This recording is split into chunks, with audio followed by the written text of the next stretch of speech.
हमारे साथ खास मेहमान हैं, उस पर और जानकारी के लिए महानिदेशक एनडीआरएफ अतुल कारवाल हमारे साथ हैं। बहुत बहुत धन्यवाद सर, जुड़ने के लिए, समय देने के लिए।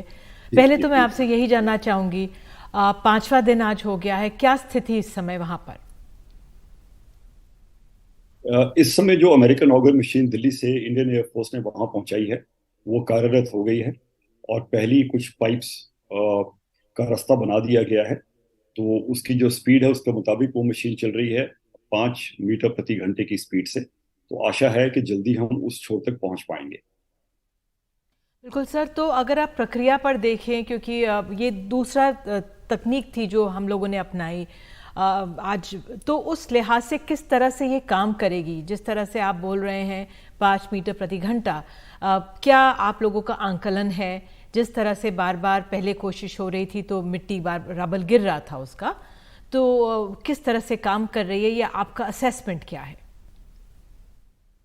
ये मशीन एक 800 मिलीमीटर के डायमीटर की पाइप रबल के थ्रू पुश करती है।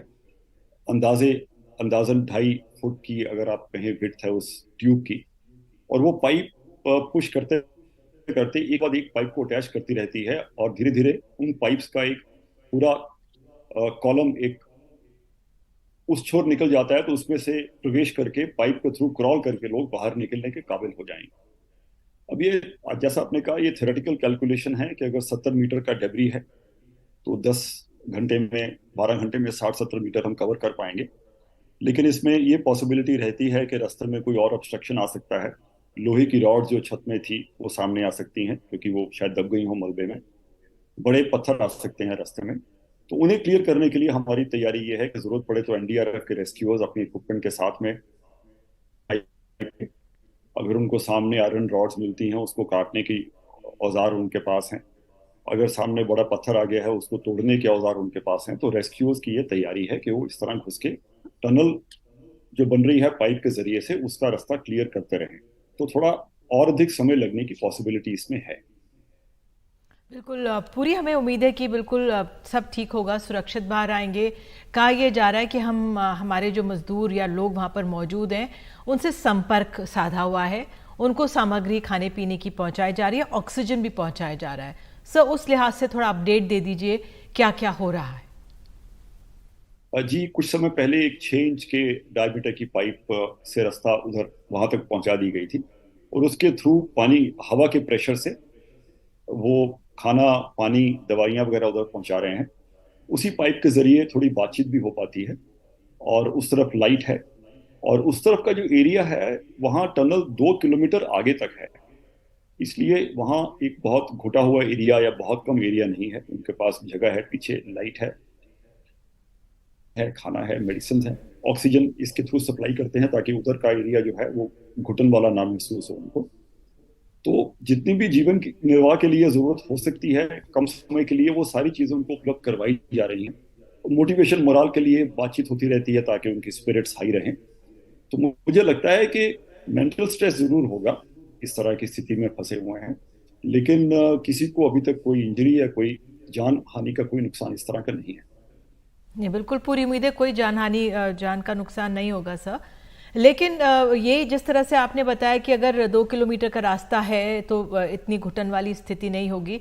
विदेशों में कुछ इस तरह के जब मामले सामने आए, कई दिनों तक लोग फंसे रहे, बट उन तक पहुंच पाना या उन तक खाना कुछ खाने के लिए पहुंचा देना, हौसला बनाए रखना, उस लिहाज से भी काम किया जाता है।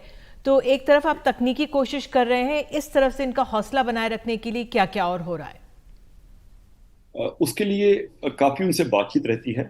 घर वालों के बारे में घर वालों को बताया जाता है उनके बारे में कि वो ठीक हैं। उनको बता दिया जाता है कि आप ठीक हैं, हम आ रहे हैं। जैसे काम शुरू हुआ तब उनको इत्तला की गई कि काम शुरू हो गया है, अब हम पाइप के जरिए एक सुरंग बना रहे हैं आप तक पहुंचने के लिए। तो ये चीजें उनको बताई जाती हैं तो उनको पता है कि जितनी भी ताकत है, चाहे वो इक्विपमेंट की हो चाहे एक्सपर्ट्स की हो, उसको वहां मुहैया करवाया गया है और उनकी जान बचाने के लिए यथाशक्ति प्रयास हो रहे हैं।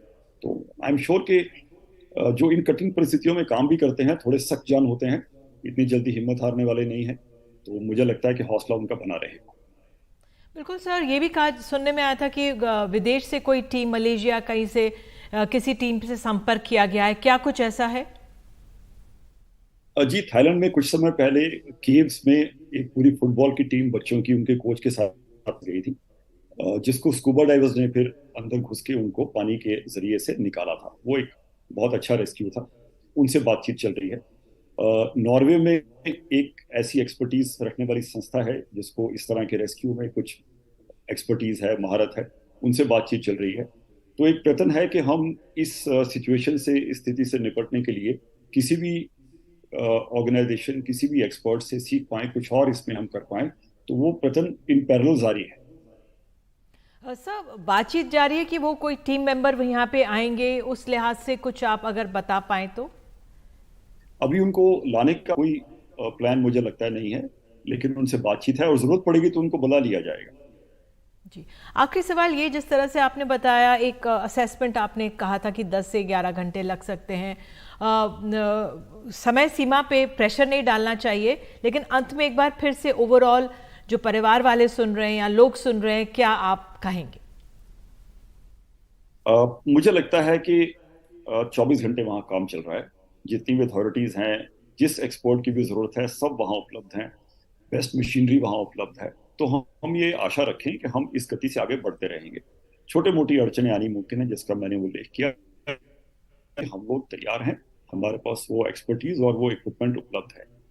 तो मुझे आशा बिल्कुल है सर। कि और 10-12 जी जी, ये मुझे भी आशा है मैंने कि सुना है जल्द कि, जी सॉरी सॉरी, आशा है कि ये काम जल्दी पूरा हो पाएगा। माफ कीजिएगा। जी, ये भी कहीं पड़ा कि पास में एक बगल में ही एक हॉस्पिटल टाइप सिचुएशन बना दी गई है, क्योंकि कुछ समय कई दिन अंदर रहकर मजदूर बाहर आएंगे, उनके उपचार के लिए तो पहले से प्रेपरेशन की जा रही है, वो भी अपने आप में ज़रूरी है। तो ये इंतज़ाम भी हो रहे हैं। जी, बिल्कुल सही फरमाया आपने।